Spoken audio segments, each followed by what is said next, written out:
Good evening and welcome to this meeting of the Board of Directors of the Montara Water and Sanitary District. It's March 5th, 2015, and we are coming out of closed session and resuming the meeting at 7:45. We have no action to report from closed session. May we have a roll call, please? Director Slater-Carter. Present. Director Harvey. Here. Director Boyd. Here. Director Wilson. Here. Director Huber. Here. So for President's Statement, I'll just note that earlier we convened at 5 o'clock. Unfortunately, I wasn't able to be there, but it was for a walkthrough of the Alta Vista tank construction site. And what I'm hearing from my fellow board members is that not only do you have mail, but it's a big, giant hole in the ground and very impressive. And it's going to be where we're going to pour the footings for our tank. And we're going to be adding 500,000 gallons of storage to the district capacity this year. It's well underway, so it's very exciting. And I just want to especially compliment our engineer, Tanya, the general manager, Clemens, for getting us to this point. This has been a long road to get here, and it's really cool that it's actually happening. So not just talking the talk, but walking the walk. Thank you for getting us here. Do we have any oral comments for items other than those on the agenda? Yes. Catherine?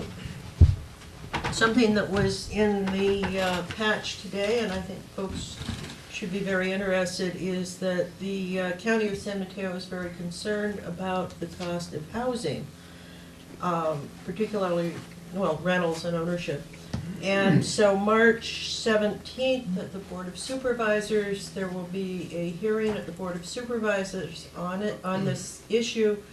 They have published a white paper that is available online from the Board of Supervisors, and it talks about things like stabilized rents, which I believe is a word meaning rent control. They're also talking about small houses, tiny houses, and looking for ways to increase the housing supply. So it's an interesting paper. I would highly recommend everyone read it, and if interested, at least send your member of the Board of Supervisors your comments. The other is that the county is looking at a plan for improving Highway 1. And you can get that information from the Mid-Coast Community Council site. And I'm saying this up front because it's very important that whatever decisions are made, it's going to impact transit between up and down Highway 1 for the foreseeable future. So they're talking about either stoplights or roundabouts, traffic circles, and various things. Go to the Mid-Coast Community Council for the information. You can send your comments to the consultants, and there will be another meeting that you can participate in, and you can also watch past meetings and see the results of past meetings. So it's as we get stuck in traffic going up and down, this is your time to comment. Don't just comment online, comment to the decision makers. Thank you. Catherine, is the affordable housing issue for county-wide consideration? It would. Whole county? No, the Board of it's for only the unincorporated areas. Oh, really? They Okay. don't have any jurisdiction over the cities. They have no jurisdiction Okay, over right. cities. So it's just so it's just us, pretty much. Well, and East Palo Alto is incorporated, parts of Menlo Park, and Unincorporated. any of the unincorporated areas. Pescadero, all sorts of, yeah. The Highlands. Yep. Okay, moving on to the consent agenda. Any director wish to, yes, sir? If I could make a comment, Oh, please. I'm not sure if I can pull one, but this is the first time that we actually see in the consent agenda Pillarage water production numbers. So I just want to point that out to everyone that now 2 months after we took possession of the Pillarage water production system, we have included that into our monthly water production charts. So we're seeing this as a strong addition to the overall health of the community water system. Yes, it is, absolutely. And I think it's actually pretty visible if you see that there was over 1 million gallons of water produced in January. Then hold it up. There's no way this is going to show up on camera. The full packet is up on the website, though, right? Yes. So if you're willing to do a fairly sizable download, you can get the agenda and go take a look at this graph. Is that visible at all, Steve? Okay. Clemens, can I ask a quick question? How is that water, does that water have to be, treated? Yes, prepared? the water has to be treated, but it's a well-established treatment plant that has been running since decades. Okay, So the water quality that is served is very good. good. All right, very good. Any directors have anything to pull for consideration from the consent agenda? Can I have a motion? So moved. Catherine, do we have a second? Thank you, Dwight. It's been moved and seconded. All in favor? Aye. Any opposed? Aye. Okay. Motion carries 5-0. Excuse me. All right. Just nod vigorously, I'll interpret. Okay, right. All right, old business item 1, review and possible action concerning adoption of strategic plan. Okay, so at the last meeting, the board went through a thorough review of the draft strategic plan. It wasn't announced as a workshop, but it definitely had a workshop feel to it. This was the only item on the agenda. We spent considerable time to go through the draft strategic plan and received, I think, a good number of directions and changes that were requested.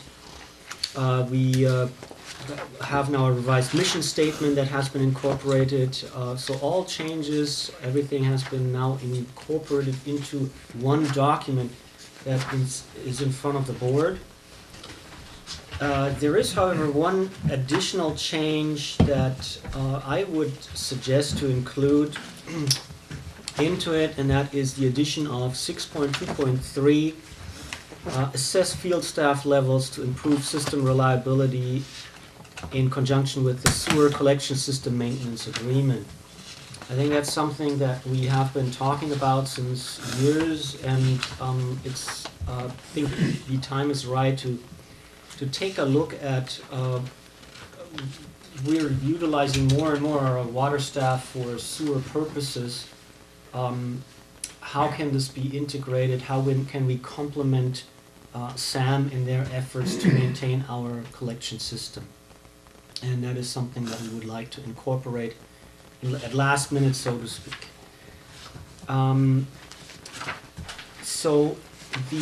Also what the board suggested at the last meeting is to establish a strategic plan oversight committee that would have at least the function, at minimum the function of taking a look at the plan in the summertime, so that there will be a 6 month review period. The plan itself calls for a review after a year, and the board now suggested to establish an oversight committee for the plan that would take a look at this plan and its status after 6 months in the summertime. So the recommendation is to adopt the strategic plan, including the suggested change to incorporate the task 6.2.3 and establish an oversight committee. Do we have any public comment on the matter? Okay, board. I think that's a good idea. Something I would like to see incorporated into the plan as a graphic is the green dots. I think it's a very powerful statement by the community. And so I'd love to see just photographs of those charts and just put in, because it helps people understand, it helps to illustrate and demonstrate that this plan did start with the input, with the commentary and the direction of the community. So the green dots are from the community meeting, and the people Yes. in the community made those green dots. I want to make that's clear. And I make a motion that we approve the strategic plan as amended. I'll second that. Very good. This is a nice piece of work. All right, so that's Dwight and Catherine. Any further discussion? Yes. I've been looking at the strategic planning process recently for several other districts in this area, and this is an exemplary piece of work. I think it's clear, it's easy to follow, it has tangible points for and tangible tangible input from the community. So I think this is an exemplary plan, and I really want to thank Clemens and Martin and staff as a whole for this. I think it's a And the community. and the community, but it's just an easy. It's a very good job description for the district, essentially. Before we vote, I'll just mention that there's a lot of work that's gone into this. The board met a couple times in workshop format to work on kind of establishing our goals and shaking out a lot of what it was that we as board members were interested in getting on into this plan. But then I just really loved what happened at the community meeting because what you'll see when you look through the document is something that is very heavily influenced by the input that we had from our community members. I've participated in other government body visioning projects where it was really clear from the very outset that the consultant had been brought in to formulate consensus around something that was already pretty well spelled out. And this was anything but that process. We had very open and frank exchange amongst the board members in the workshop format. We found common ground on a lot of that, and then we went to the community. We heard some more things, and then at our last meeting, anyone who watched could see that much of that community input had been added in to the things that we had started with, and so it's really a reflection of a lot of people putting some really good ideas in to help shape the future of this district. All right, all in favor? Aye. Aye. Any opposed? So the motion carries 5-0. Cummins, this will go up on the website? Yes, Okay, of course. terrific. All right, new business. Well, no, we're not Oh. done, we have to commit. Oh, correct. And Thank one you. more comment. Are we going to have copies available for the public? We can print out a copy and have one out here available for the public. I think it would be useful. We've got other copies of other plans. We've got our master plan, we've got our bond financing, so I think this is a good addition to the library. So I think the whole thing it's quite readable. It's only about 20 pages. So if you want to print out a copy at home, that's perfectly feasible for most people, but we'll So- have one here as well. Maybe this is an opportunity to let everyone know that we have actually plans here in the district available for review. I don't think when the last time was that someone actually really accessed that library. That's why I'm saying it's essentially not utilized, so we should probably, Where's the library? it's right out here on top of the drawer next to the door. So I probably should advertise more that there is actually documents available for review. Okay. Okay, so part 2 is the oversight committee, right? Correct.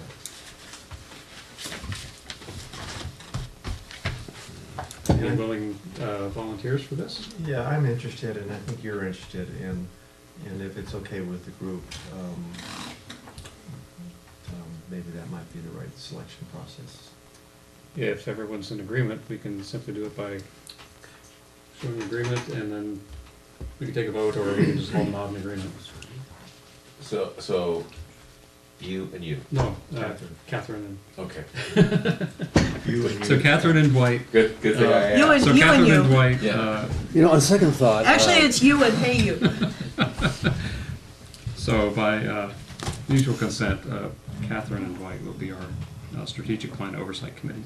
Now, this will be a standing committee, am I correct? Yes, so we will have to put minutes out, invite the public, So we'll, or put agendas out, invite the public, Right. and post minutes.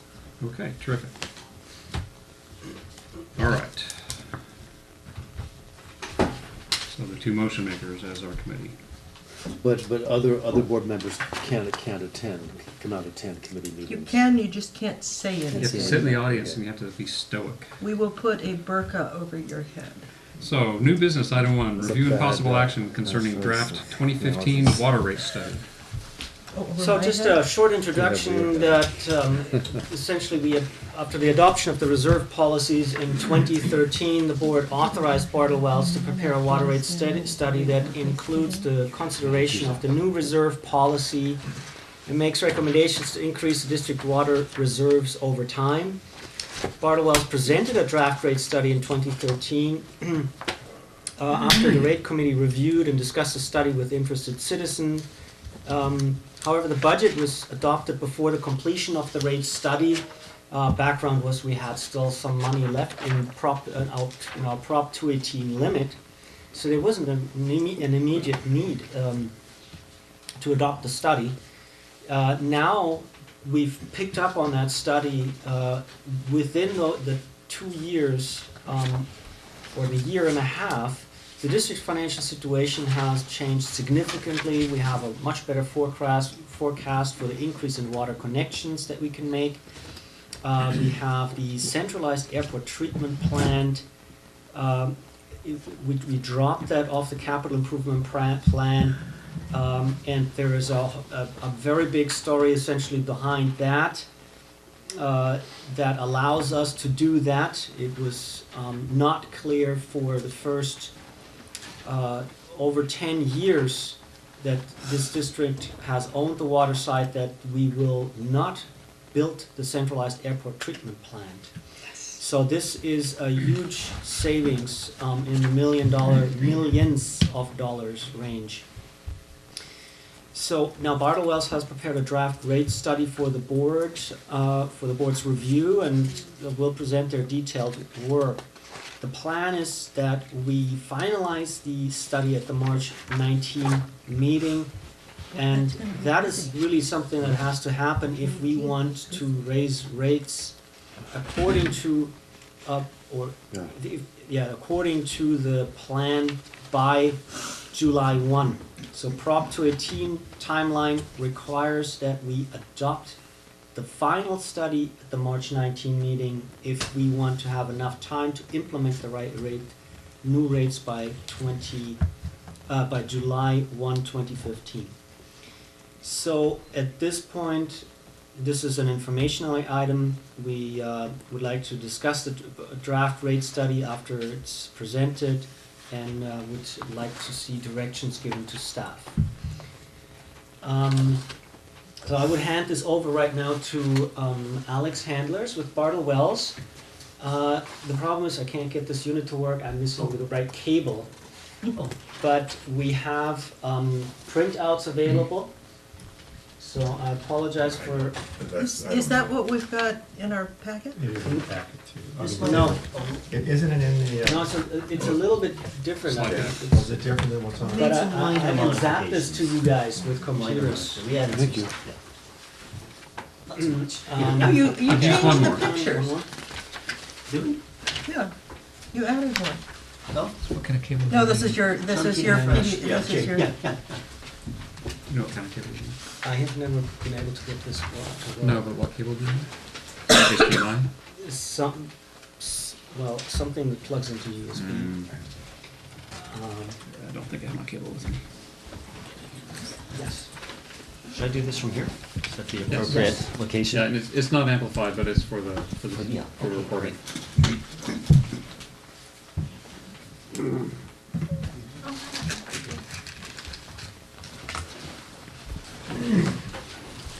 Is this on? Yes. Okay, It just goes checking. directly to the camera. Oh, great.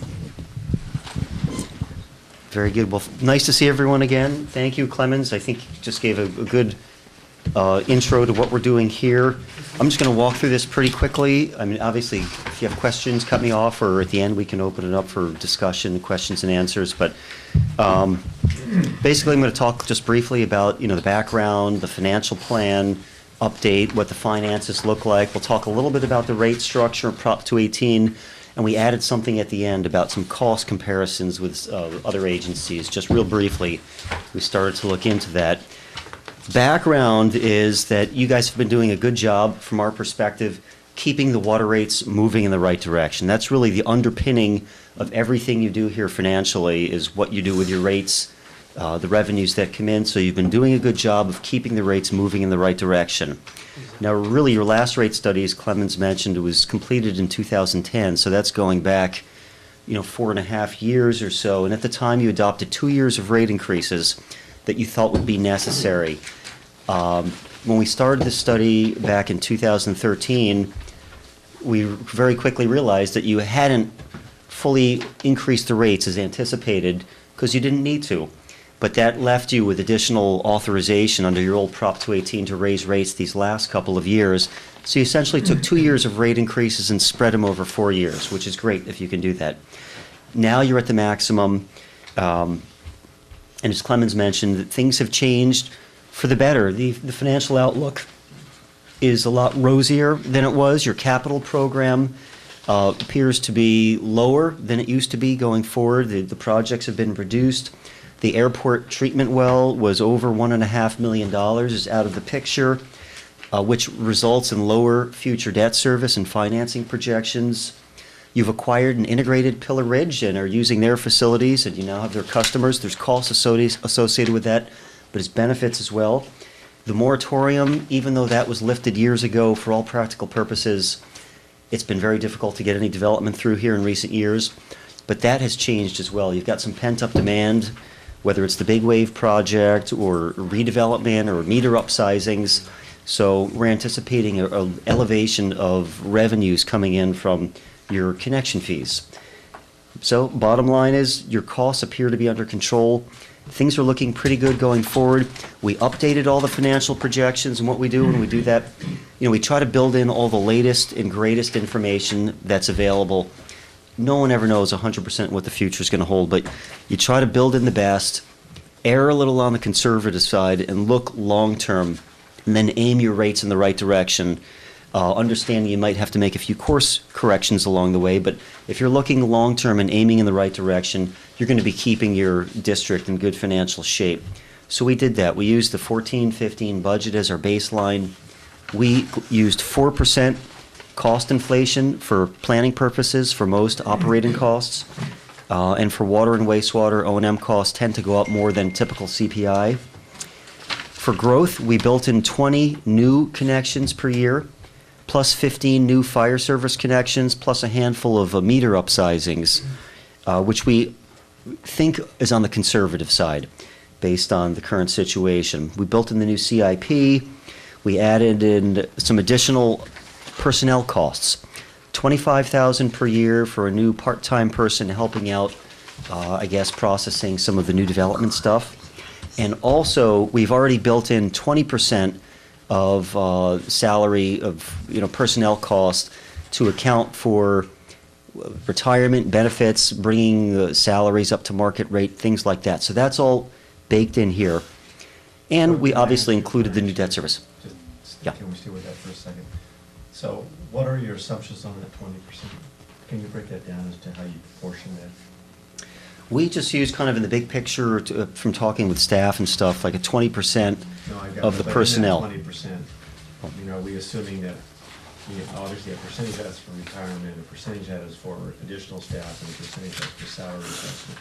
Do you have kind of a breakdown as to how you broke that down? We can get one from looking at your the detailed operating expenses. But we pretty much took the kind of the lump sum and added 20%. But yeah, you want to know what's behind the scene that goes into that. I don't need it down to the nickel. I just was trying to get what your breakdown.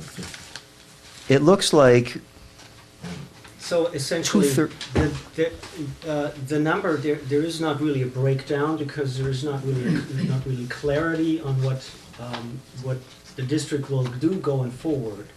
So the 20% is a very rough best estimate. It looks like, I mean, I'm just looking at the budget, 4, 5, 650.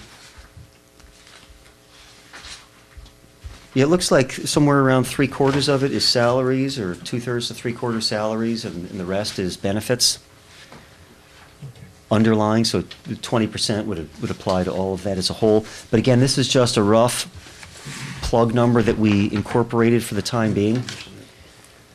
And are you suggesting this is 20% per year or 20% over the life of the project? It's a one-time bump up of 20% that starts next year, and then after that, it'd be the ongoing 4%, estimate for planning purposes. So kind of a one-time bump up. Yeah, that makes sense. But just to give you a sense, I mean, that number can be honed or revised, but it's in the current numbers as they are, which look pretty good.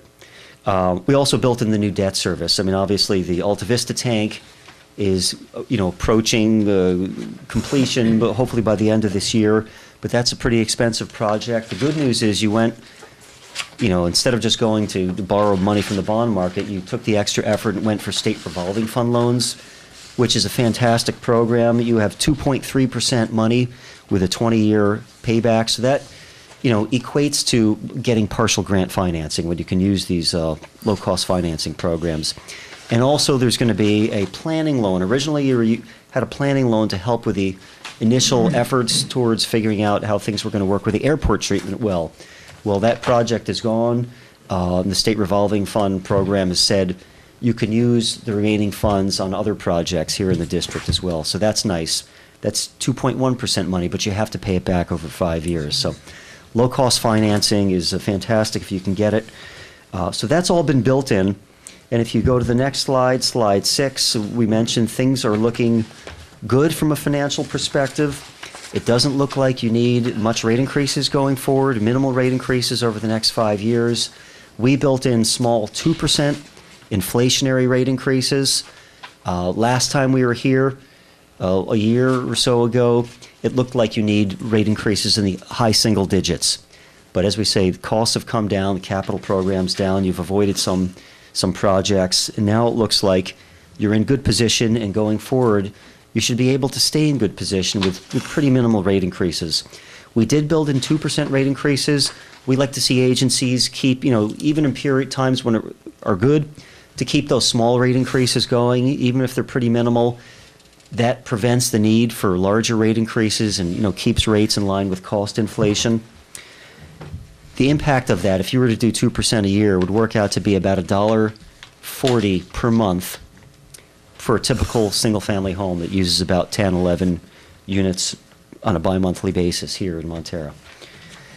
On the other side of the coin, last time you updated your rate increases, the fire service charges weren't adopted. There's, very few customers who pay these private fire service charges. They're pretty low rates. But in updating your rates, you should bring the fire service charges back in line with the regular rates as well. Another thing that some agencies are doing these days who are in good position like you is instead of adopting specific rate increases going forward, there's a law that came on the books a few years ago that allows agencies to adopt an automatic inflationary rate pass-through.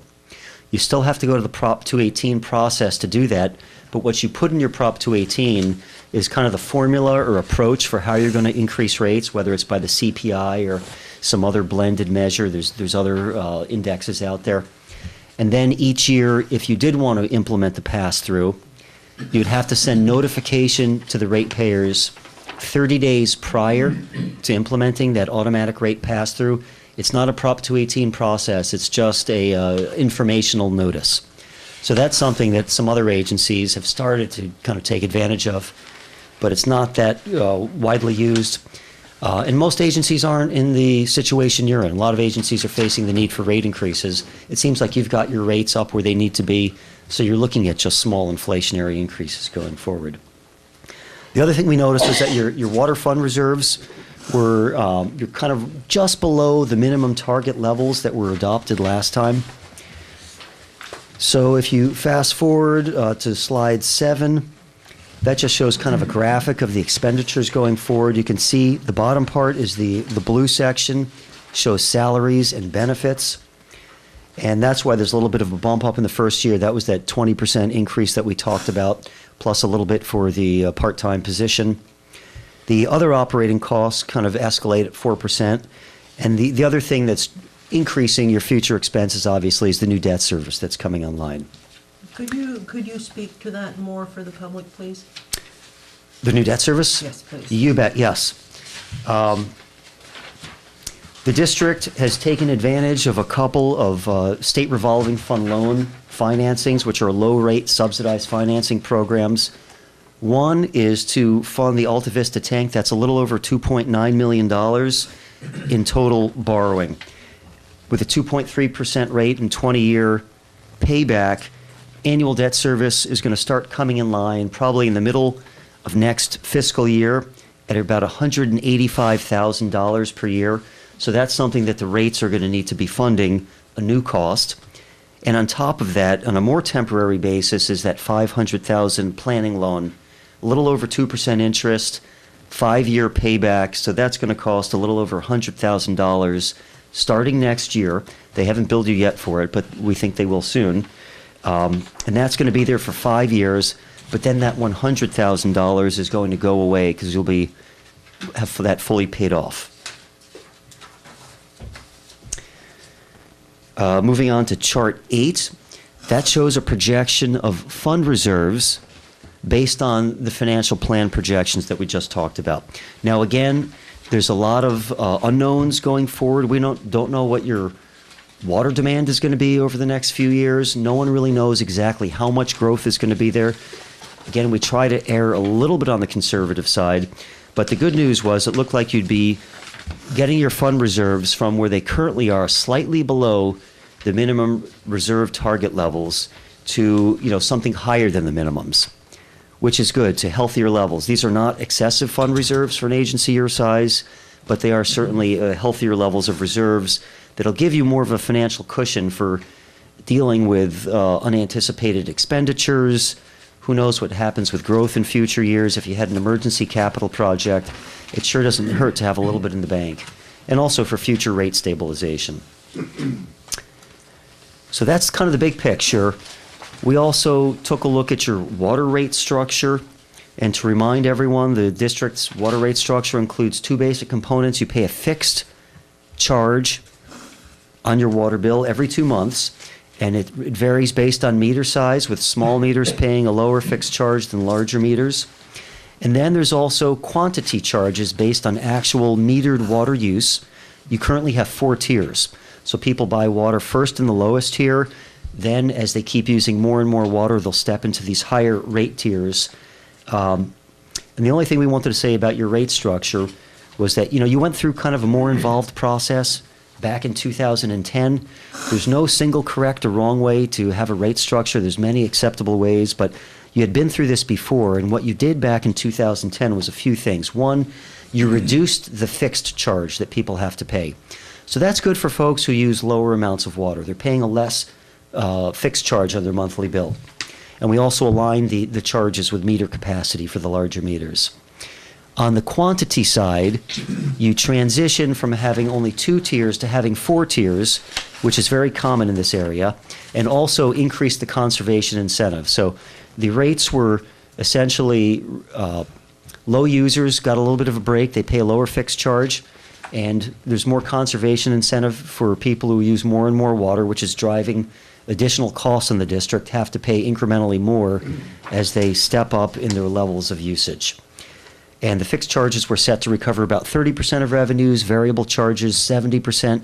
That's right in line with recommendations from the California Urban Water Conservation Council that likes to see fixed charges recover no more than 30% in order that there will be adequate conservation incentive in the variable charges. So you're right on target with that. We weren't recommending any rate structure changes at this time. Your rate structure is very similar to the agencies north and south of you.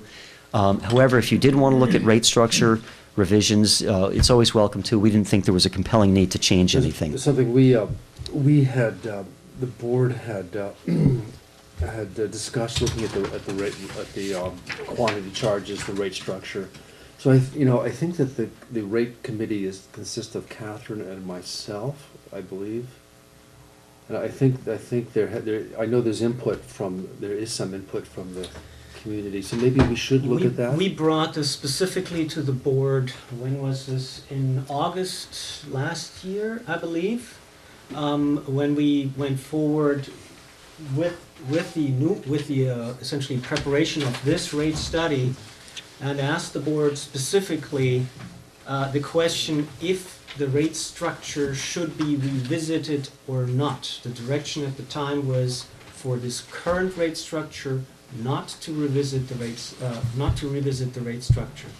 So if a rate structure revision should be included in here, I've got to be very candid. We will not be able to implement this before July 2. And we probably utilize this data, but there is a lot of additional work needed. So we asked the question. That's interesting because my poor weak memory doesn't remember that discussion. I'll have to go back over the minutes. But I know I, for one, have been asking those questions for a long time. And I'm not sure if you were there. I can pull up the staff report of this meeting very fast.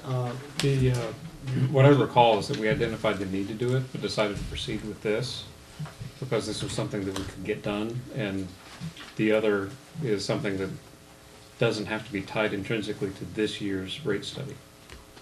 No, I absolutely, and I think the other complication we ran into in the discussion was the issue of do we get into large families, small families, and then we thought the complexity of that discussion was well beyond what we wanted to take on. So I agree. So it was get something done right now that we needed to do. It was time to update the rate study, and I too would like to see us reevaluate.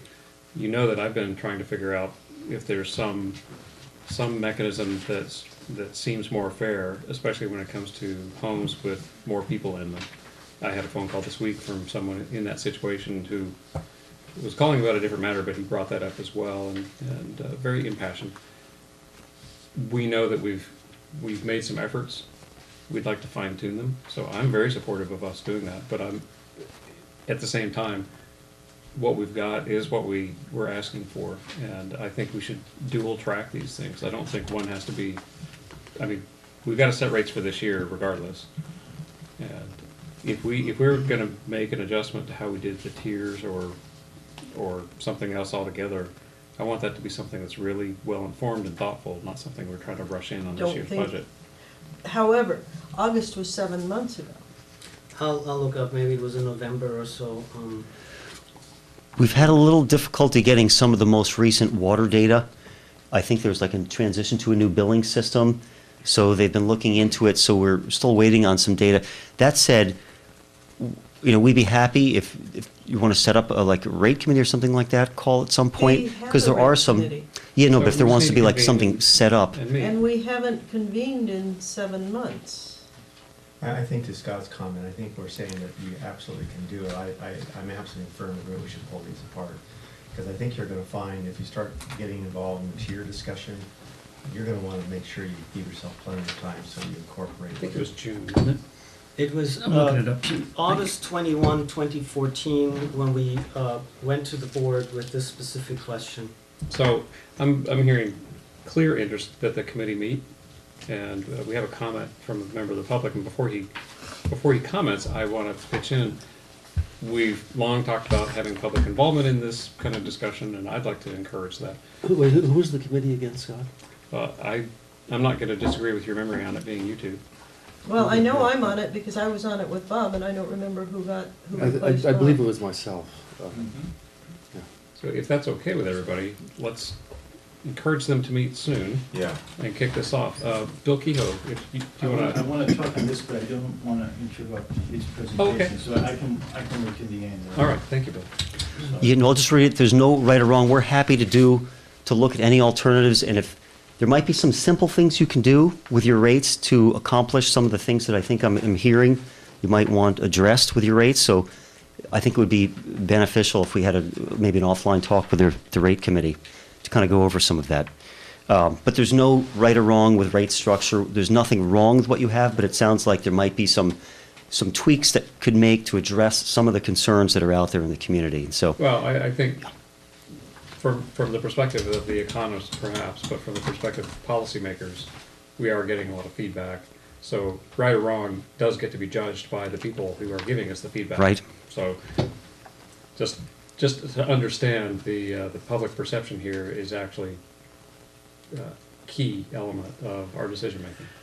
and with rates, it's a zero-sum game. I mean, when you do rate structure changes, often there's, winners and losers with that. So revenues come down someplace, they have to be made up somewhere else. But just mentioning that.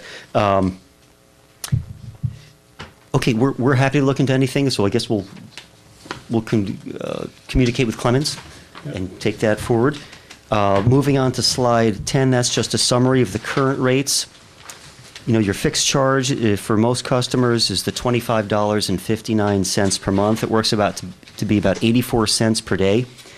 And your variable charges range from $7.43 per 100 cubic feet up through the highest tier, where you don't have many bills up there, at a little over $17. Nobody knows what 100 cubic feet means. 100 cubic feet is about 748 gallons, so almost 750 gallons of water. So if you were to put your rates into terms of 100 gallons, the first tier is a little less than $1 per 100 gallons, so less than 1 cent per gallon. And at your very top tier that very few bills get to, that works out to be about $2.32 per 100 gallons. So certainly a lot cheaper than buying water in the store that we hear people talk about sometimes. Slide 11, we wanted to show you how your bills and how your water use fell in each of the tiers. So there's kind of a double graph there. On the left, it shows the percentage of bills in each tier. And you could see 25% of your bills end in Tier 1. 44% of your bills end in Tier 2, whether they're using 1 unit in Tier 2 or using, 10 units in Tier 2. These are just the bills ending in the tier. But what you can very quickly see is very few bills actually get up to that Tier 4. It's only about 3% of bills throughout the entire year, mostly in summer months. And those folks are still able to buy all their water in Tier 1 at the Tier 1 rate, all the water in Tier 2 at the Tier 2 rate, and so on. So some of those customers may only be in Tier 3 or Tier 4 by a few units, but they still get the benefit of all the lower tiers. On the right, it shows you a breakdown of actual water sales in each tier. And there it's a little different because everyone buys water in the first tier and moves up through the tiers. But this is a pretty good distribution where you have your Tier 1 accounting for 44% of total water sales, Tier 2 a little over 30%, Tier 3 about 16%, and only less than 10% is actually purchased in Tier 4. But again, those Tier 4 bills are getting the advantage of purchasing water at the lower tiers as well. So And this, also- this, yeah. this means that 44% of the people end in Tier 2 use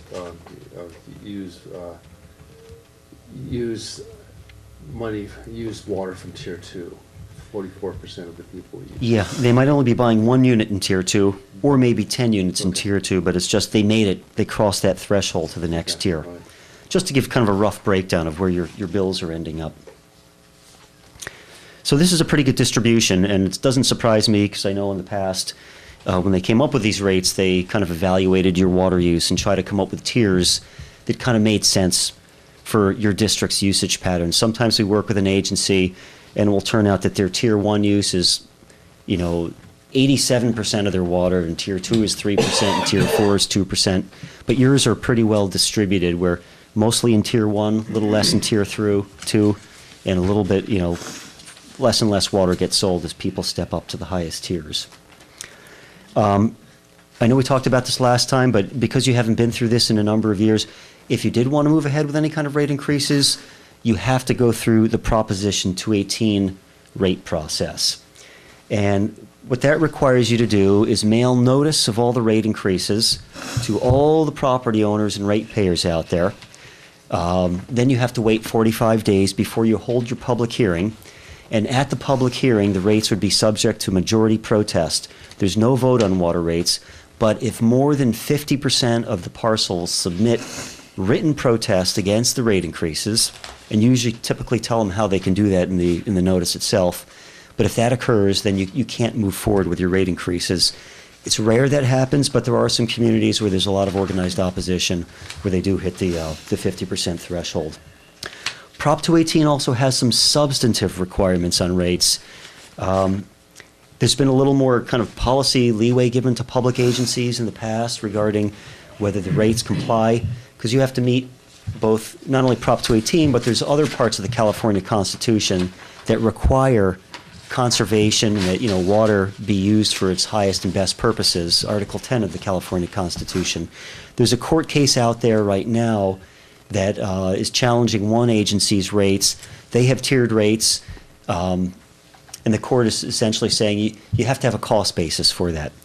And so that's one of the things we're doing in the background now. What? Have a cost basis for the different tiers. You can't just do tiers just for policy purposes for conservation. There have been case law that supported doing tiers for just conservation purposes alone. But this new court ruling, it's under appeal right now. No one knows how it's going to turn out, but some of the attorneys are of the opinion that the courts are going to uphold that the tiers have to reasonably reflect some cost of service. Now, in your case, you do have a lot of justification for charging higher rates for higher tiers. The system is designed to meet peaking needs, so there's a lot of costs associated with meeting peaking demands. If everyone here only used, 5 units per month, you'd have a lot less capital infrastructure, a lot less need for the levels of treatment and water supply that you have. So we believe you do have good justification. We're just kind of working behind the scenes now to come up with something that, if you ever did get challenged, you'd be able to point to your document supporting the cost basis for your tiers. So that's something that's new out there in the industry. The final thing we wanted to touch on is cost comparisons, because when you look at your rates, just at the face of looking at your rates, it looks like you're a little higher than some other agencies out there, which is not surprising. You're a relatively small agency compared to other ones in San Mateo County. If I could interject. Yes. A little higher is a huge improvement compared to grossly higher as it was in 22. So in 2002. So we've made great progress that we're only a little higher, and I see that we may even be a little more towards the median in the near future. Yeah, that was our take. Interestingly, it used to be higher. I mean, you had taken over a new water system, you were investing in capital infrastructure, et cetera.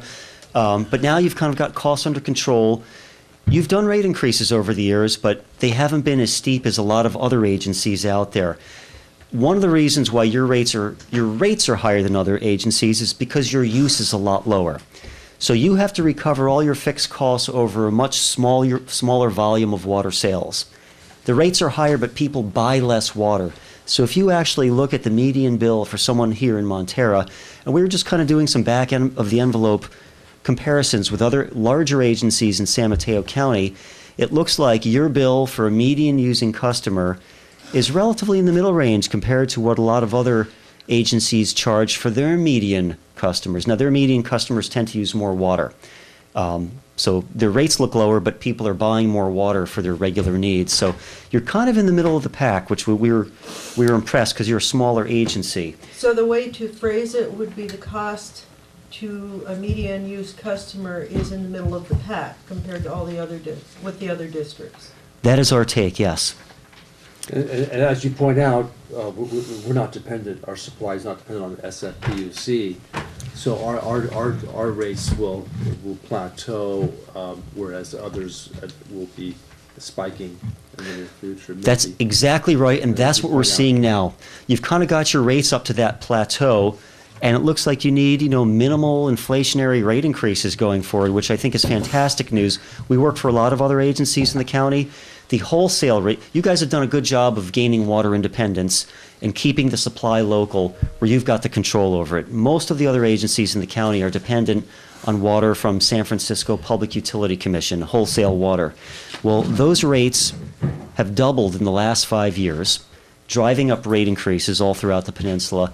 They're going up another 30+% this upcoming year and are expected to go up a total of 80% over the next decade, just based on current projections. So you've immunized yourself from that. That's just water supply. That's separate from operating costs. Correct. So it's not their rates that will be going up 80%, it's just their water supply. And the water supply is typically about half of their costs. Okay. But it's going to be a big driver of future rate increases for a lot of other regional agencies, not this district, though. The other thing we wanted to mention is Clemens likes to point out, you guys have done a lot of heavy lifting with your capital program over the years. So you're in good shape now. The same can't be said about every other agency out there. We know there's a lot of other agencies that are facing the need for a lot of other new capital projects. And just down the road from you at Coastside, we don't know if they really need to implement all their capital projects, but their CIP currently includes, there's a little over $30 million over the decade, roughly $18 million over the next 5 years. That could be a wish list, we don't know, but it's certainly a lot more significant than what you're facing. And the other interesting we did, this was at Clemens trying to take a creative look at how you stacked up against other agencies, was trying to see what was your operating costs per capita compared to other agencies out there, because you have a little higher number of people per home than some of the other agencies out there. So we did that. And that's slide 14. We got some data from Coastside County Water District. Obviously, they get a lot more revenues from commercial. You're mostly a residential customer base. So what we did, first we try to pull out the commercial, just to get, what percentage of operating costs are really there to support the residential needs. We then divided by those operating costs by the estimated population. We know this is just back of the envelope, so this is not, deep science here. It's just kind of roughly where you're at. And it worked out that your operating costs were, looked to be about $200 per year per capita, a little less than Coastside's. I also did a rough calculation. I'm working with Redwood City right now, so I just kind of real briefly try to run through their numbers and see what it worked out. And their costs per capita were a little bit lower than you. Maybe it was like $165, $170 per capita. But that doesn't surprise me because they have a population of 80,000, and they also have a commercial base that supports 30 to 40% or more of their revenue. So they get a lot of fixed costs and variable costs funded by the commercial side that you don't have. So I thought that was pretty good. You're only a little bit higher than some of these larger cities out there that have a lot bigger economies of scale. And going forward, as you're pointing out, you guys have the water independence here. You've done a lot of good work with that. You don't rely on, having to face high costs for wholesale water costs going up in upcoming years like a lot of other agencies. So your rates used to be higher perhaps, but you've kind of plateaued. And from working with other agencies, we see there's a much steeper flight path for other agencies out there. So again, your median bill for a median user is in the middle range compared to other median users out there from other agencies. And possibly you're going to end up below the middle range in future years if things continue to go as they are. Don't tell anyone. But you never, but it's just projections at this stage of the Okay. game. So, yeah. Okay, so how do you factor in the cost of our general obligation bond as far as what the financial burden to each ratepayer is? That's a good question. We didn't factor in all the capital costs yet because it gets to be very tricky trying to factor in the capital side of the equation because some agencies have been staying on top of their capital, some haven't.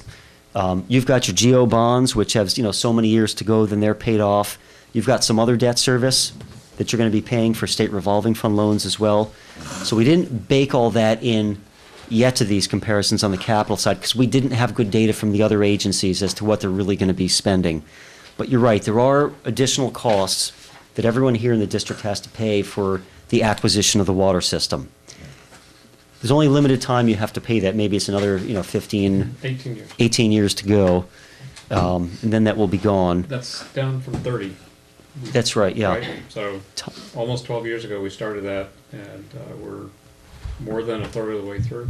Yeah. And in that time, the average bill has gone down. That's right. Yep. For a couple of reasons, but one is we've had modest growth in the rate base. With a few more homes added in, everyone helps spread that a little thinner. And then we also refinanced, or what's called refunding in the bonds business, and that brought down the rate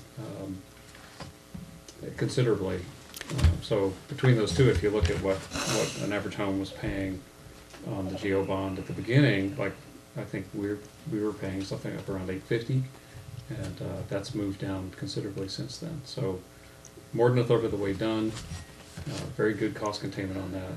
And I just want to state I'm very proud to live in a community that decided to take this burden on as a way to get control of a situation that was getting thoroughly out of hand. And I, for one, look at that as a necessary cost of participating in controlling our own destiny. And I don't measure that, I personally don't measure that against what it costs me to operate and consume water. That they are separable, and this is a burden that our community decided to take on to establish that local control. Yeah, I will say this was kind of something we pulled together real quick at Clemens, beckoning, say, hey, let's take a look at this, which I thought was a great idea. So when we come back again, we're going to try to have some more comparisons and stuff in there as well, and maybe look at what it is with the operating and the capital. It's just very difficult to try to pull everything in apples to apples terms when everyone's at different places with their capital programs and facing different things. But that concludes what we wanted to cover, and any questions, discussion?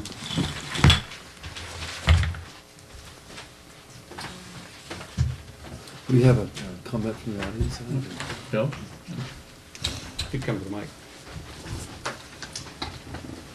Thank you, directors. I just want to kind of support the need for having the rate committee at least discuss the tier program. First of all, let me say that I like the idea that the rates are going to plateau. I think you've done a great job in taking this from citizens and giving the community really a good return on the investment. I fully support that. I just think there's an inequity in that, and I agree with Dwight on the fact that, yes, it's going to be very difficult. It is a zero-sum game, as this gentleman pointed out. But we need to have the discussion, because I think there's always the flat rate, where you don't mess into it and figure out what the equitable charge is so that the customer can do it. And that way, everybody's kind of paying the same thing, and you don't tip the scales one way or another between one tier or another. That may not be the perfect solution, but I'd like to have that discussion. I also know that not all the people in tier one are what they call dinks, double income, no kids, so they use very less water. But I do think that some of the ratepayers on the higher end are probably families with 3 or 4 children and doing a lot more wash loads if they're younger and so on. So it's not necessarily what, and this is going all the way back to when Paul was with you. I know you like to wrap it in we're trying to promote conservation, but at the granularity that we track these bills, there is no real proof that it's doing that, other than the fact that, yes, we all conserve as the water prices go up. So I would like to, like I said, help go through some modeling. I love mathematical modeling. It's, to me, a fun hobby, and try to work out something that's better. See if you're doing that right. Yeah, I can tell. I'm playing with the numbers right now. Anyway, Some of the I ideas. just wanted to support what was said. Well, thank you. Thank you. I'm particularly interested in the modeling. I think this graphic of, It is an interesting graphic. well, looking at tier 4 and how few bills are in there and how that's almost 10% of the consumption of the district. That's fascinating, isn't it? Yes, it is. And I'd like to look at the before and after effect of the tiers and see if what we're seeing is kind of a compression of the upper tiers. If we can, it's not that many bills, but 1,800 or so bills, yeah, it's not an insignificant number for analysis. And if what we're seeing is, we know that we've had increased water conservation over this time. What is that from? Is that because we have the down economy and people were going to save water anyway? Or did this have the kind of impact that other agencies have seen? Let's have the conversation. Like I mentioned, I had a conversation this week with someone who wanted to talk about it, and he and I are going to get together over coffee. And I'm, to the extent that I have spare time, I'm available to sit down with people and talk it through. And just fair warning, I want to talk about it the same way you're talking about it, in terms of not only the incentives and the ability to measure, but some of the modeling, and all with a goal of trying to find something that we all agree is as fair as we can be without becoming the population police. Because I think as an agency, that we haven't found a way. I've been casting about, and I've been talking to you about it over the past couple of years, looking for a way for how can we get closer to a per capita. If we could have a tiered rate charge that was tied to the per capita usage, I think we'd all agree, look, if you're using twice as much as I am, maybe you should pay more for that upper half, right? That's just really hard for us to track in our kind of society. There are countries where you have to register how many people are in the home. I don't think here in the United States of America that's going to fly. I know it definitely won't fly in person. Right. So yeah, the coastline is fiercely independent, so that would be even tougher here. One thing I Sure. probably, and I'll be very brief. I think it would benefit all the directors if that was well understood, because, I mean, you hear it more than I do, but you hear a lot of grousing and people thinking the rates are too high and the rest of it. They're really not as you look into it. It's not an easy problem to do this, and so I think as you look at that and people, you could come up with a simpler explanation. I think a lot of Yeah. people would walk away feeling relieved. So, Yeah, I was looking. I'd gladly work with you. I was looking at annual rate increases from a neighboring water agency over the past few years, and the baseline there is 0. I think it's always important to look at the baseline when you're looking at one of these graphs. The past few years, in 2008, when the economy was down, there was more than a 4% rate increase. The next year in 2009, there was looks like about an 11% increase. The next was a 10% increase, and the next in 2011 was a 14% increase. And we've had nothing like that, nothing at all. So what you're seeing is, while we have modest rate, what we had was this really steep set of rate increases that were coming, that the PUC was going to grant, and we got in there, and what we did was we brought that rate increase down. It still goes up because the cost of doing business goes up. There's still cost of living kind of increases. Inflation, we all pay that. But what we're seeing on some of the other agencies, and I'm not picking on anybody or naming names or anything, it's just when we do the comparison, what we've done is very tight cost containment on our expenses so that our rate increases could be as modest as possible. And I think if we graph those, then you'll see, yeah, we started out pretty high and other people were down a lot lower, but that gap is closed and their ascent is faster than ours, which is now kind of flattened out. And the way it looks right now is there's going to be a crossover point where we're square in the middle of where everybody else is. And I think some of how we've done it is something, if other agencies want to draw any inspiration from that, they might be able to achieve the cost of containment before they cross that line. But right now we know, in looking at neighboring rate studies, there are recommendations for large single or low double-digit increases every year for the next 5 years. So what we're anticipating here, when you look at this proposal, Clemens, what are we anticipating in this study? 2%. 2%? Going forward for, this rate study looks over the next 5 years. We're probably going to suggest to go out for an anticipated 2-year Prop 218 limit. That's going to be something that I recommend should be discussed. But the number is 2% across the board for all those 5 years. So, Bill, I agree. I think we have to find a way to convey the story, because I think it's really important that our community get a really clear idea of where we are. We're not ashamed of the GO bond. We know why we did it, and we're not ashamed of our rates. We know why they are where they are. We had so much maintenance that had gone undone. And we've done so much to rebuild the system. But we're entering this new phase where and Clemens, I'm sure, will talk about this more, but we're entering this phase where a lot of our big projects are behind us. We're now doing one of our largest projects to date, but that will be our third tank. We've done a lot of well rehabilitation, a lot of pipeline replacement, pressure relief valve replacement, all sorts of the kinds of improvements. And now we're moving into a more mature phase where it's less of the brand new shiny stuff and more of the maintaining of the existing underground infrastructure. So I'm confused. Are we looking at, I mean, I think we're muddling this whole thing. I mean, I appreciate the fact that, I mean, there's a community education portion that I'm hearing, you know, bring everyone up to date on all the things we've done, which I think is fine. But that's different than a rate study. And so the question that we have to be really careful with is, I mean, almost by this dialogue, you know, to try to do something on a per capita basis probably is constitutionally impossible. So, you know, is this about a community education program to make everyone understand how grateful you are to be here because of all the things we talked about? And I'm being a little bit flippant, but I'm not, because if you try to do both under a rate study model, you're just going to confuse the world as what the intent of this whole thing is about. And so I would be really careful what you put into that discussion. If it is about rate studies and tiers and trying to figure out a different formula, that's certainly one goal, and I'm not suggesting you don't do it, but that's a goal in and of itself. I would just recommend we try to keep those apart. Oh, I think we've already agreed that we're going to go see if there's a discussion that's fruitful enough to give us an adjustment to that model.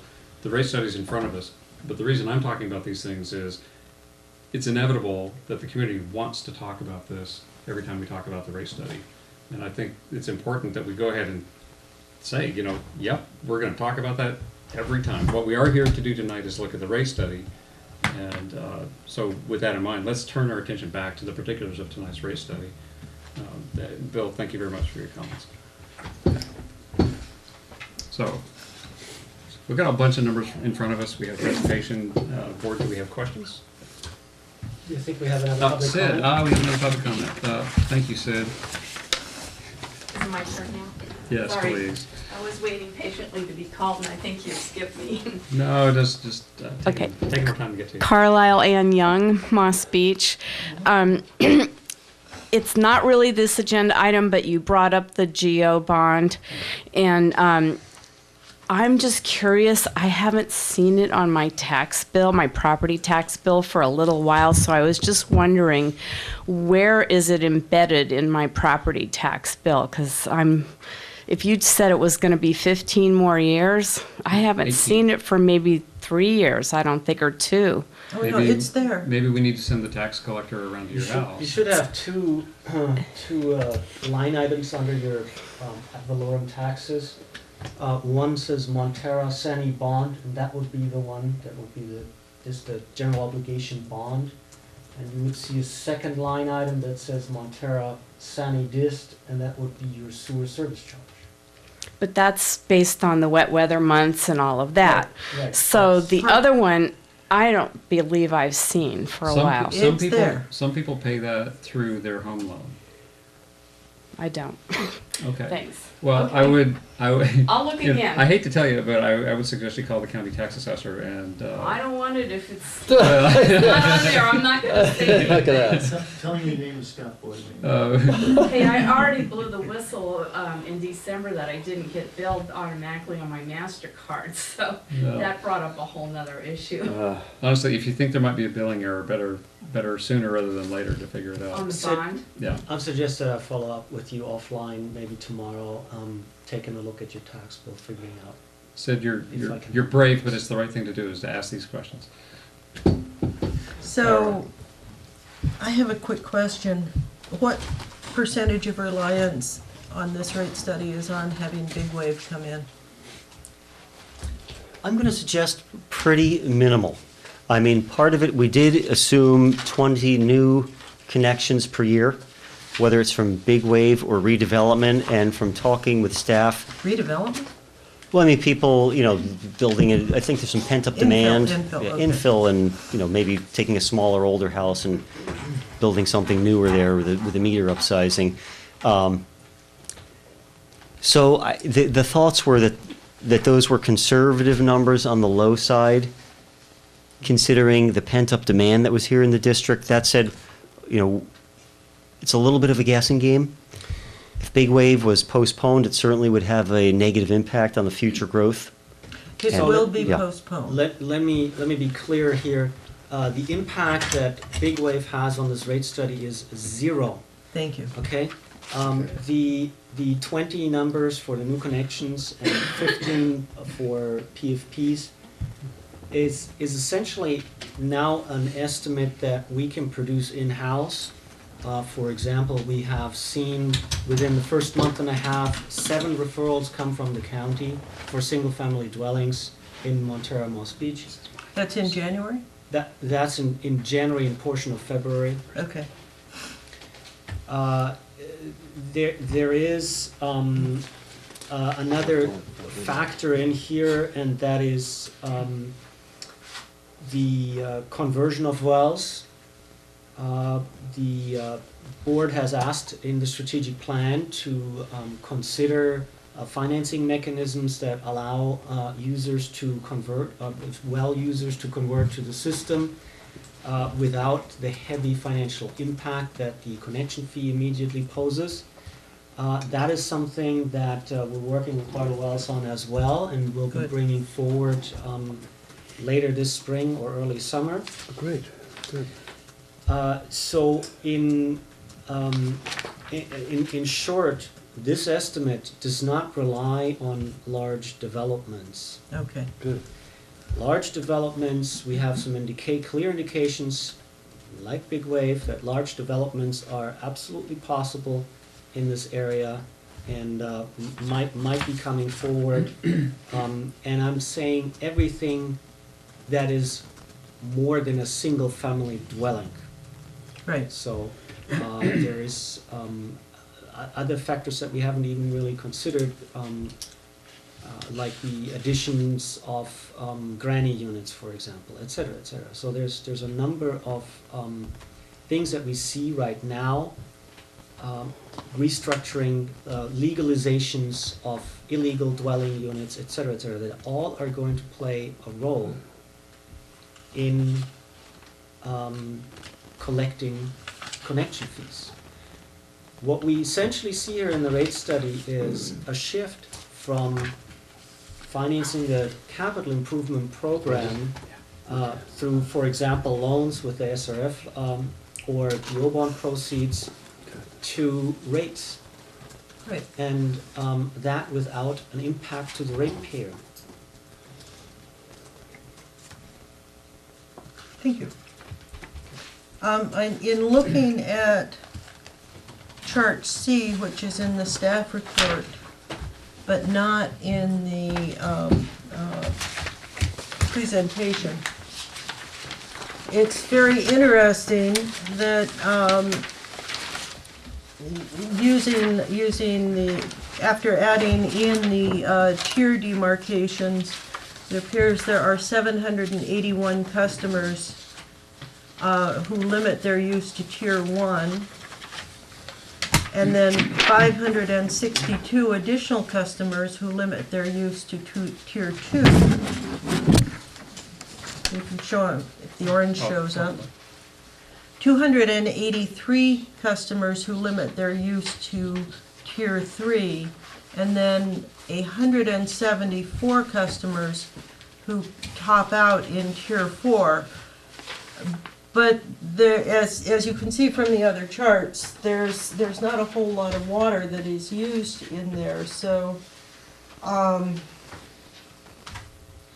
suppose one of the things that the rate committee could be looking at, instead of changing the number of tiers, is perhaps a more aggressive conservation program to help those 174 people use lesser amounts of water, so that we can get out of tier, or those 174 households.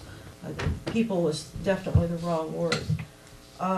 It would be interesting perhaps to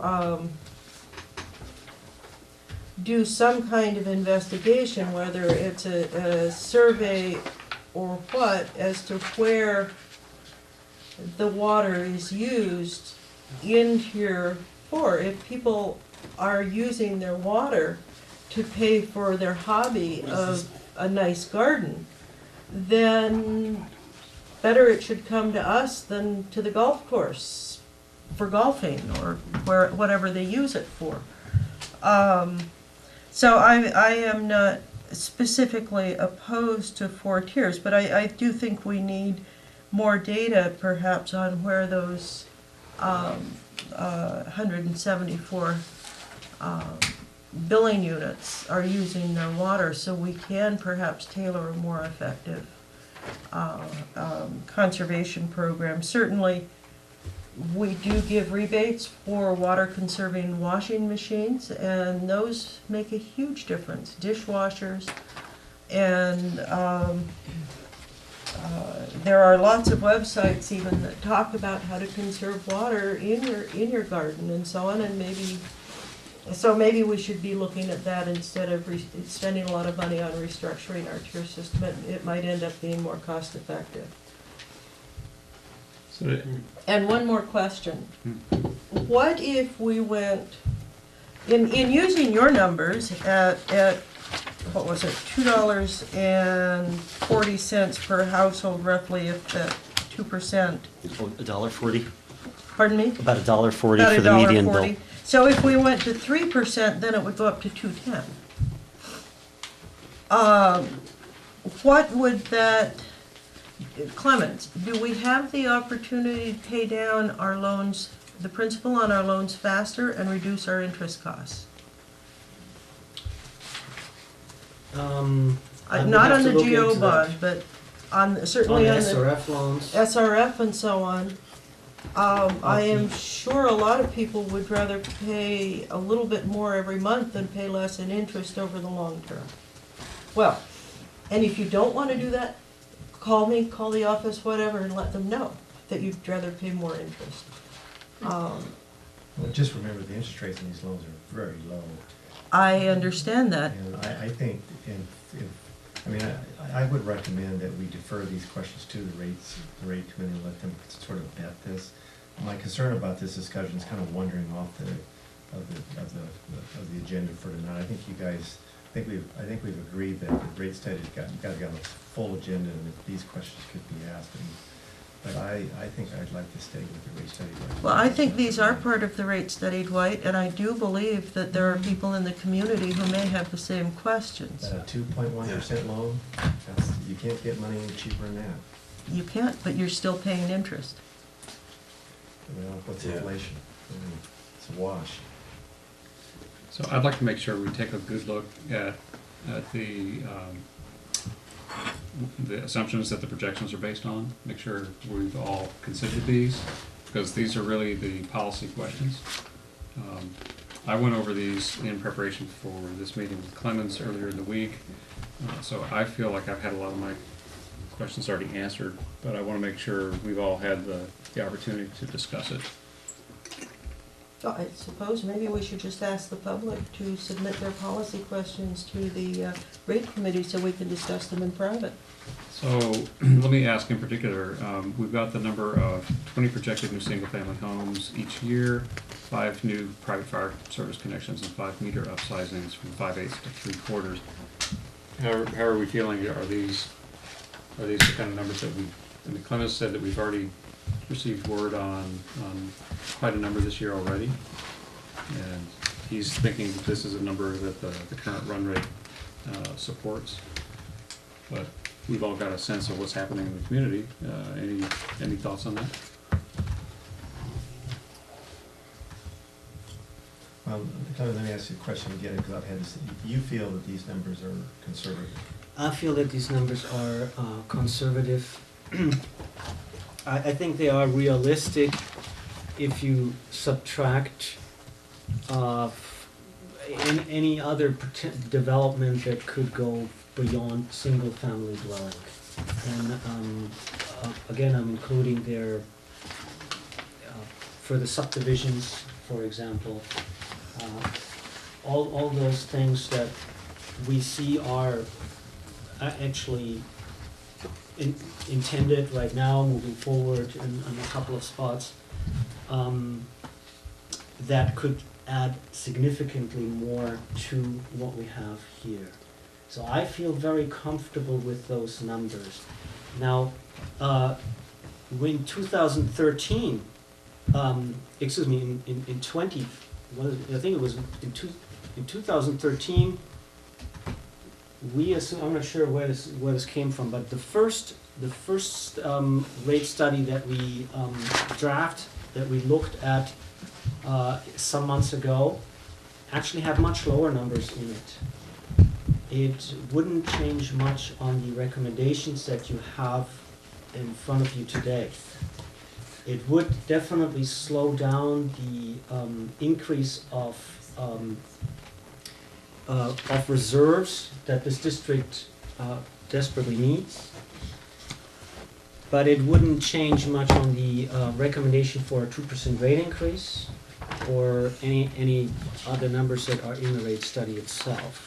So where I'm trying to get with is, even if if it turns out after 2 years that the numbers are lower than what we really think or anticipate right now,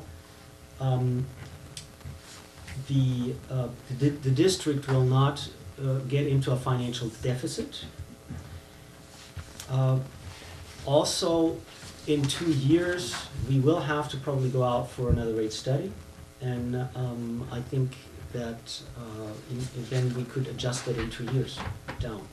But I feel very confident that together with combined with a well conversion program, we will see those numbers going forward over the next 4 or 5 years. Yeah, this is something that we talked about a lot in anticipation of getting the moratorium lifted and getting to where we could offer to bring people over from wells onto the municipal system. And we kicked around a lot of ideas, but that was definitely one of them, where we can do things to help people make that transition without having to suffer a big immediate outlay. So I'm looking forward to that. I mean, I like the idea of the 2-year instead of going out 5. I think there are 2 wild cards here. One is are the growth assumptions, connections, will they pan out as you're suggesting, Mike? And then the second one is we still are not 100% sure what we're going to be paying to bring our staff updates in. And so those 2 are the 2 wild cards in this discussion as far as I'm concerned. And it looks like if we're off, it just means our reserves won't go up as high as they would before. So it seems to me the risk of doing a 2-year 2% and then doing another rate study in 2 years is probably the best protection that we could give ourselves for anything. After that, who knows what's going to happen in 2 years anyway. So I would recommend the 2-year model versus the 5, just given some of the questions we have in those 2 areas. But the 5-year model we can use for right now, visit it in 2 years and say, if that still looks like we're on projection, we don't have to do another rate study. Do that too. So I agree with Bill. that would be good. Yeah. Yeah, it's a good trajectory with an opportunity Yeah. for a quick course correction. Yeah. The one other, I think the other policy items that we've actually discussed, just want to make sure we talked about the part-time employee to assist with the new applications. I think that's a self-funding position based on what we're seeing with the applications and what we know with the increased workload. I'm supportive of that, but I just want to make sure we had a chance to talk about it. It's sort of built in, so. Yeah. I would actually like to see perhaps a 3/4 time employee, somebody to help organize the paper documents and records that we've got that are moldering in wet places, and they're important parts of our history. In the past, I have tried to go through what I was directed to be our archives for our minutes, and there are significant portions that have been filed somewhere else and no one knows where. And I think it's very important for this district to have, we've had transition in our district clerks, and it's a logical misfiling of things, but it makes it very tough to keep track of this. And frankly, I'd like to see a lot of this put in a digital format and being more easily available to the public. So this is a position for 24 hours a week, 3 days. Right. And I'd like to see possibly have it maybe go up another 8 hours so that we could That spend some would be time. then not a part-time, that would be a full-time position. It's that's the distinction. That's the distinction, okay. But it's really Clemens' decision that if he thinks that this part-time position can accommodate both things, then that's his decision to really work on, right? Yeah, so Well- if there's spare time, can go to the other. I think it's really important, and it may sound dry to, even though it's moldering, it may sound dry to the audience, this business about going through the old files, but we've had some very important, we've found documents in research over the years that have been very important in our working with the regulatory bodies as we've made all the progress that we have to be where we are today. And some of the historical documents have been very strong in supporting our ability to go take a stand with them and negotiate based on past records.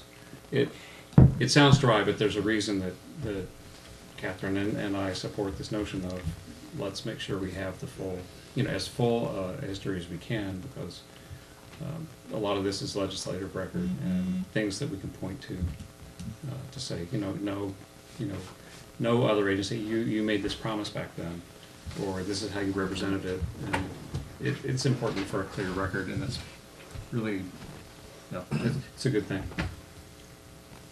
I mean, I'd love to see a few $1,000s to bring in a container, a shipping container that we could put some kind of heat in just so we could keep our paper records dry.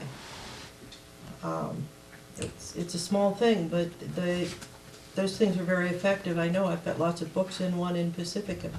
We got 2 down there. Are they dry? Yes. Let's move that stuff. So full. Aren't we sort of getting off the beaten path here? So, all right. So I've put a couple of policy things forward for discussion. Does anyone else have anything that they want to go through? Then I would like to make a motion that we accept the rate study as presented, with the proviso that we have a 2-year sort of, we don't forget that we would look at. Right, the recommendation was not for approval tonight, so Oh, I'm then afraid we forget it. will not be able to. So, approve it. so We'll have to move direction it. to It was just staff, for I think, here discussion. would be, let's make sure the committee meets. And did we have any substantive alterations or comments or modifications to what was presented? Well, there seems to me to be one real question here, is that there's sort of 2 areas, whether to go 2% for 5 years, or we haven't really discussed that alternative, which would be to adopt a pass-through for future inflationary rate adjustments, Very right? good point. Just bringing that up as an option for the board's consideration, yeah. Okay, so do you have any thoughts about one way or the other, what is the better way to do that? Well, inflation's been running pretty low, so, if you have it linked to CPI, you might only get about a 1.5% rate increase each year. Okay. We didn't know if there was just a policy preference on the board's behalf, so we just brought that up. There is a law out there that allows you to do that. This is sort of I would generally between pick a fixed rate yeah. and a variable rate loan. Yeah, pretty much, yeah. Okay.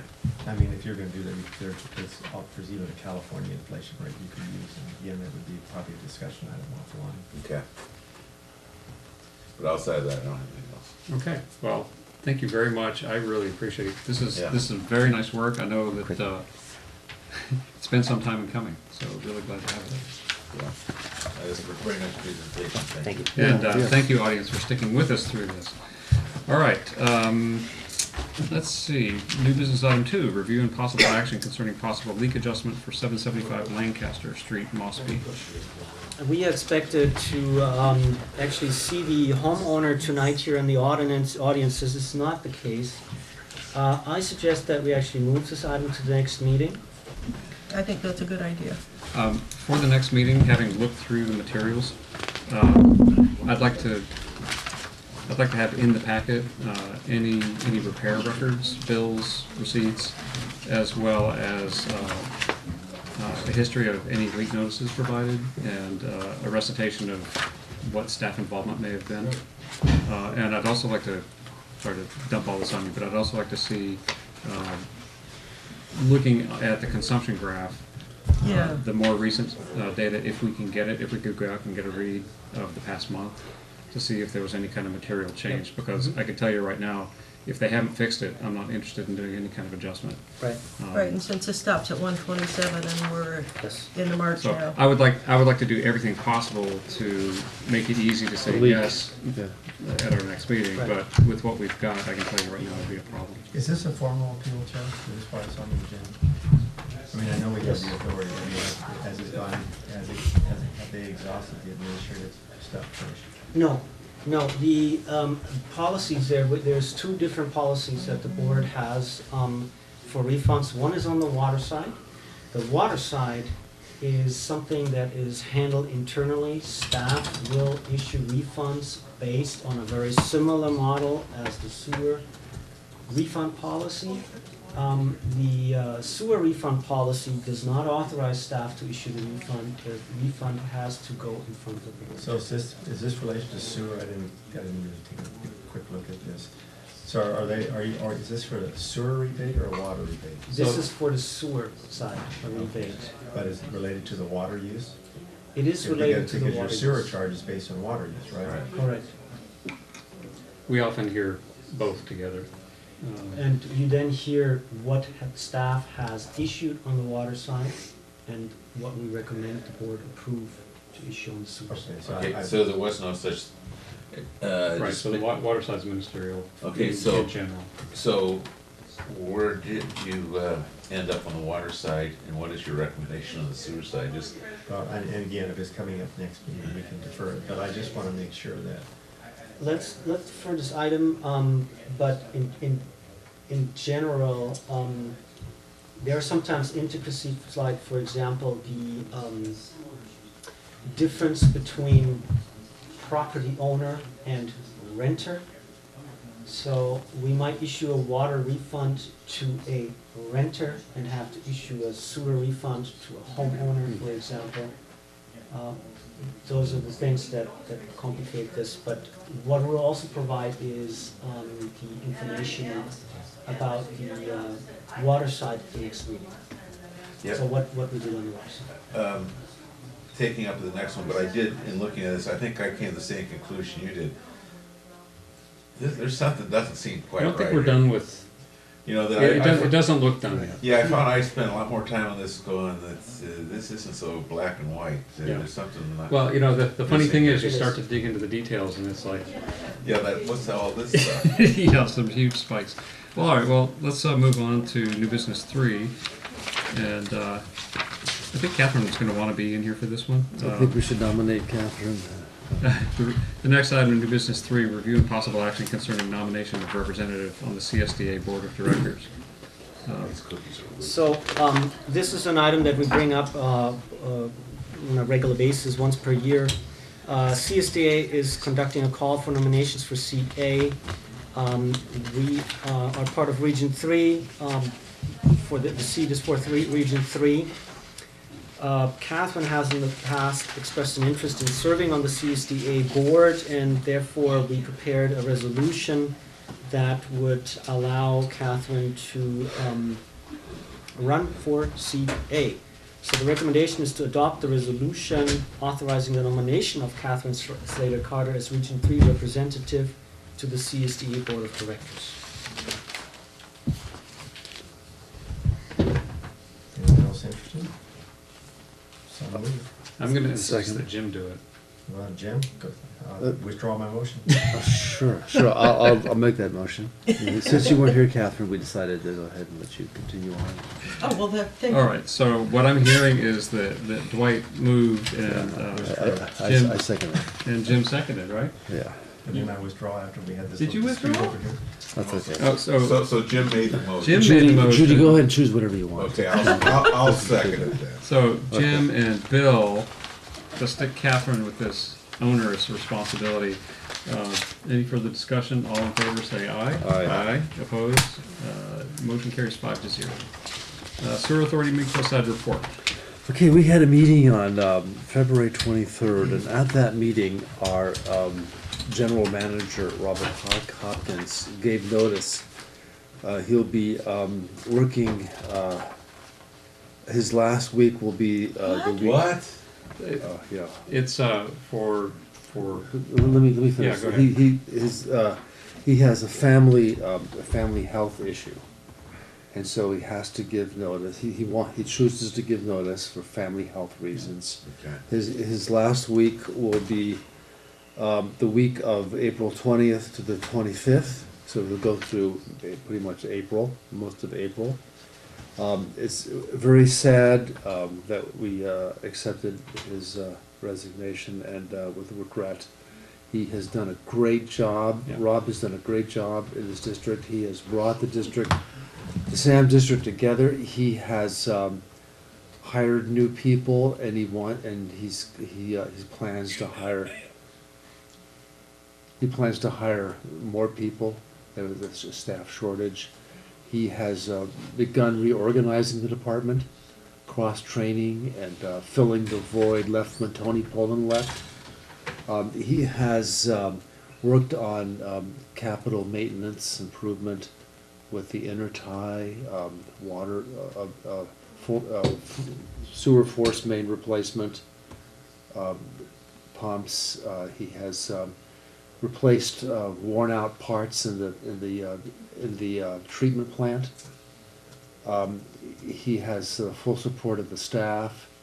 He's worked well with all the board members and all members of the community, general managers and so forth. So we really, I was very saddened to see him give notice.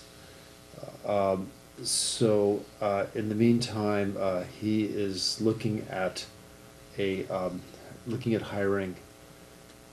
Before he leaves, he's looking at hiring an engineer who might be working with the board discussion as an interim manager. Tony Pullen will be coming in about the time he leaves, so it'll have been 6 months since he left. He might be coming in. part-time to advise. Part-time to advise. Okay. It's a possibility. We don't, that's not, but Tony has to make that final decision. There's regulations about when you separate and retire. You have to Yeah. be gone for a certain amount of time before you can come back and consult. And then the board will be discussing how it's going to fill his position, what manner it will fill his position. Well, the board will discuss that at the next meeting. Yeah, it was hard news, but I think we're all strongly supportive of the decision that Rob is making. And frankly, I'm impressed with him stepping up to help out in the way that he's doing it. But it is a family health issue, so that's all the detail we'll share, just out of respect for Rob. But we have the highest regard for Rob, and frankly, slightly higher now. So we're sad, but definitely supportive. And we've gone through transition before. We'll do it again. Yeah. Is there a possibility, instead of resigning, that he could take a sabbatical? A I don't- long leave of absence? We discussed that with him, and he says he couldn't do that. It's a long-term medical issue. Okay. So that's all we want to say about the medical issue. Okay. But it's very sad, and we'll be talking. Rob will be working now to continue on and to implement his staffing changes and the hiring of new collection people. He's been, I mean, he presented a fairly thoughtful transition plan. He's got enough time to carry off a good bit of it. We're moving into the budget season, and he's bearing down to work on that. His approach should be able to, leverage last year's budget pretty heavily. But he's been working us through some initiatives on some alterations now for months, so I think we're pretty well positioned. There's never a good time, but he's giving us a pretty good runway compared to other transitions that we've had. Okay, then the other thing a couple more things happened at that meeting on February 23rd, and that is that the recycled water ad hoc committee had met, and in conjunction with that, the board voted to authorize the manager to expend an amount not to exceed $10,000 on legal and other services in order to draft documents and agreements related to the SAM recycled water project. So the next step is, the recycled water committee, as Scott will maybe talk more about, has gone through what has happened previously and what needs to be done, and then we voted to allow up to $10,000 to look into the contract for phase one, which is the contract with between SAM and CCWD to distribute water to the golf course. So that's continuing on at a reasonable pace. Scott, do you want to add more to that? No, I think that's it. I think we started assembling some of the materials that we had from back in 2008, 2009. We've got a few more things that we identified that we need to pull together. But I think Rob saying it's time to get a little skin in the game and get some funds approved for the legal work. This keeps things moving at a reasonable pace in the direction of let's get to the table, let's hammer this out. And then the final thing is that we formed an another ad hoc committee to discuss issues concerning the SAM parcel where it includes the Kehoe water course. There's a creek or a ditch, or I guess the water course is the term now, and there's some neighbors who are concerned about that, and it's part of it's on SAM property, and there has been some. There was an interesting discussion about since Sam is involved in that water course, owns property through which some of the water course runs, that Sam should be involved in that discussion, but a couple of other members on the board felt that Half Moon Bay should be discussing these plans with the Half Moon Bay members of the SAM board should be discussing these issues initially with Half Moon Bay, and then bring it to SAM. I'm a little confused. I'm still confused on that.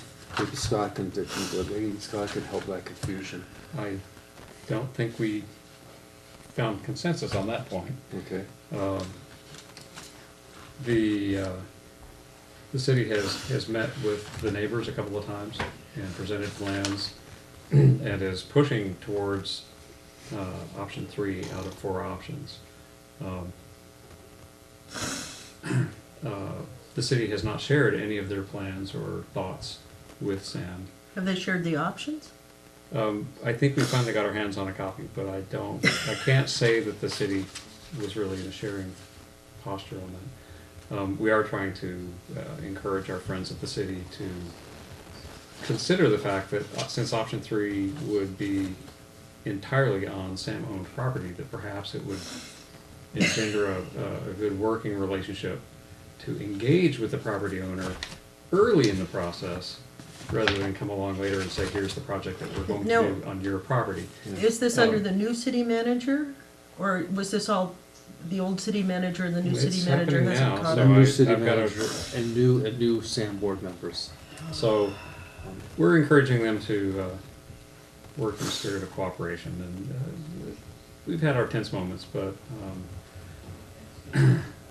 I think the committee is dedicated to finding a way to making sure that the neighbors, that the members at SAM and the city and the interested regulators,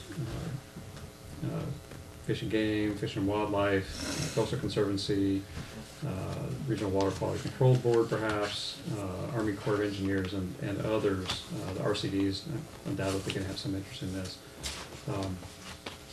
It's an interesting opportunity, and I'm seeing it as such, and I want to make sure that we keep as many parties' interests on the table as we can, because we have an opportunity to take something that induces fear and concern in the neighbors, is looked upon by the city as is a tremendous source of conflict and potential expense if flooding goes awry and somebody tries to land the bill on the city. We've got endangered species there, and we've got land, and we've got a sewer plant right there. If we were able to relocate the water course, and I've talked with some conservancy members about how a project like that might work, and they think it's entirely possible. If we relocate it and turn it into a more natural waterway, that it will be able to handle floodwaters, it'll be a better habitat for the species, and it could possibly provide a location for us to do subsurface discharge of treated water and allow us to lessen our dependency on the outfall into the ocean and do a better thing with it, which Now, would be recharging waterways. Could it be landscaped in such a manner that you could do weddings there too? I've heard of that. It's That's, sure. Jim told me about it. Absolutely. No, I mean, the city contemplates making it an active trail along the waterway. Warren has it We're like, as the first date. well, we can talk about this, but it does have endangered species, so, you know, It does. We've got to consider, we got to put it all on the table and think about it. But I think if we all come together, we can actually take care of the concern that the city has about the risk to the neighbors and the possible expense, plus the ongoing maintenance. We can take care of the concern that the neighbors have about erosion and loss of their backyards and potential for flooding. And we can put to use some land that is there just to keep encroachment from happening on the sewer plant, because when the one neighborhood encroached, it made our job a lot harder. We wanted to make sure that didn't happen again, and that's why we bought that land. We can put it to some really productive use, and if we can use that as a way to lessen our dependency on the outfall, this is fiscally sound as well. So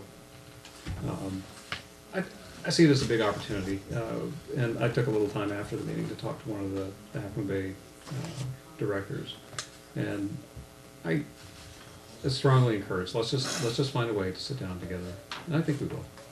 Because it is it's a real concern for the people that live on Kehoe. Absolutely.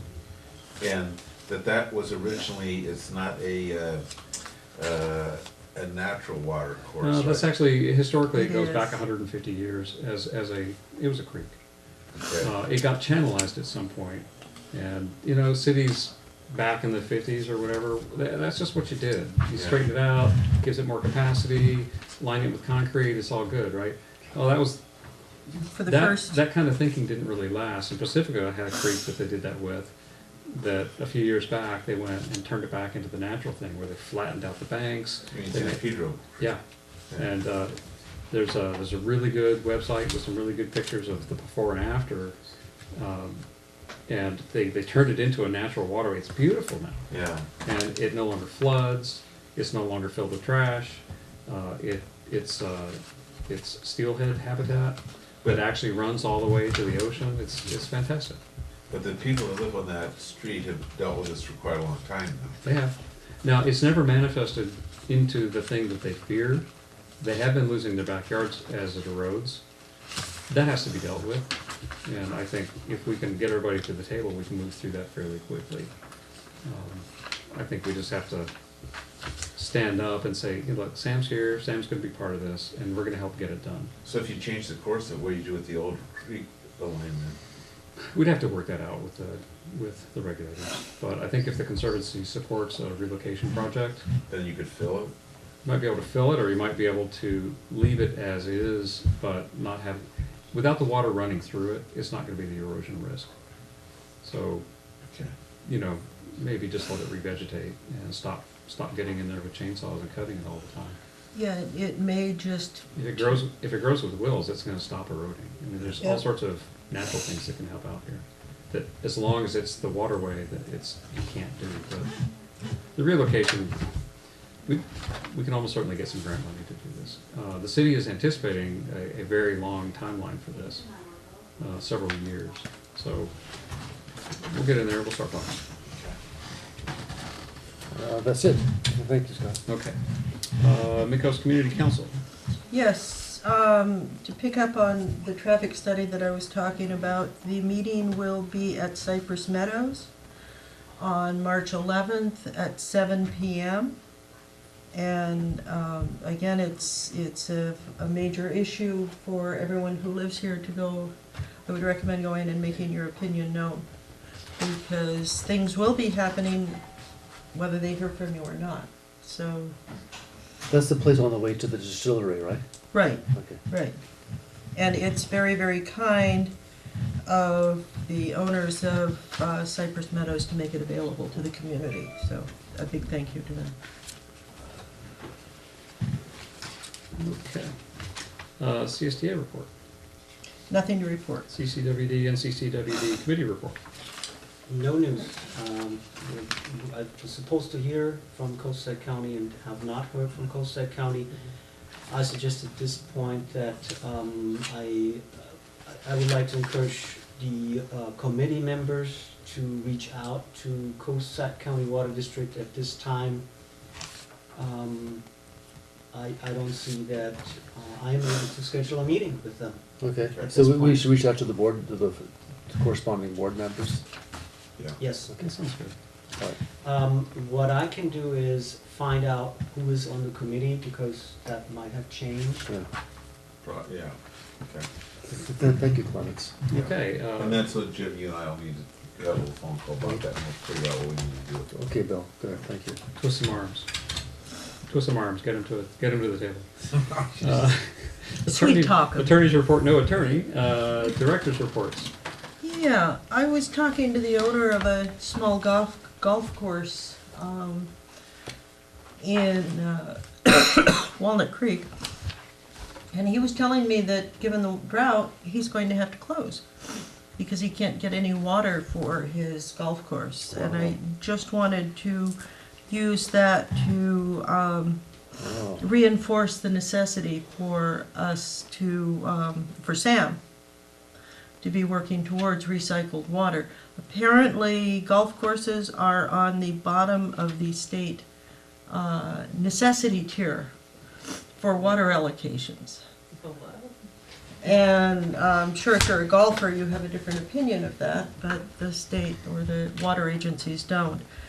I also was talking to a farmer, and they had been told that they would be getting 0 state or federal water. And now they get 20% of their normal amounts of water. So the lack of rain, although it has been a positive for this district in that we've had easier construction on our 500,000 gallon tank, and so we're probably saving money and getting it done more quickly. There's going to be a lot of people suffering in this state in the need for water, and we all need to keep being reminded of that. Yeah, Cal-Am in Monterey, Pebble Beach, Monterey, Sand City, Seaside, Carmel, that they're going to be in dire straits. The homeowners have been warned. If you walk along Pebble Beach Golf Course, there's some major changes on the amount of green, which is an amazing thing to see. And trees dying, a lot of oak trees are dying in that neighborhood. It's Cal-Am is faced with a huge challenge, which it doesn't sound, on the face of it, doesn't sound like a bad thing, but it is bad for the district, and the people in the district. General Manager's report. Yes, I've been talking much in the past about the difficulties getting a drill rig out. In February, the board Getting what? drill rig out Okay. for our projects, our well rehab projects, as well as the Caltrans exploration project. But I have some good news. We finally have a drill rig. We thought we had one secured last month. That's when the board approved 2 exploratory boreholes. We will be clearing the sites starting Monday, and we were promised that the drill rig will be on site at the end of next week. That is for the Caltrans boreholes. We also were able to secure just now a rehab permit for the Portola 4 well. We went through a very successful rehab of the Portola 3 last year. We brought it up to the production rate that it was that it originally had. Now we will be able to hopefully do the same with the Portola 4 well, and the rehab is scheduled for in 2 weeks. So essentially, we anticipate that we will need 2 days to complete, 2 days to 4 days per borehole at the Cedar Street sites, and then the same drill rig will move over and to the Portola 4 site and work on the Portola 4. Great. So it'll only take them 2 days to do the drilling? That's, if everything goes well, 2 to 4 days. Wow. I would certainly like to have some sort of notification to the public, like a We're sign, already a sign that says, you know, your water district dollars at work, or. The sign is a good idea. We were working on notification of the customers in the area because of the impact into noise. A sign would be really good because people, if they don't know what it is, could be very concerned and misconstrue that to be a sign of development or something. Is this a real noisy well to drill like a pile Yes, driver? this is air rotary drilling. It's like a pile driver? Come. No. No, this is a heavy diesel engine. That's a good noise. Running at full blast. That's what that is. Yeah. Yeah, it's very, very noisy, Yeah. loud. Okay, very good. Any items for future agendas? Hearing nothing, hearing no objections, we are adjourned at 9:42. Thank you, everyone. Thank you.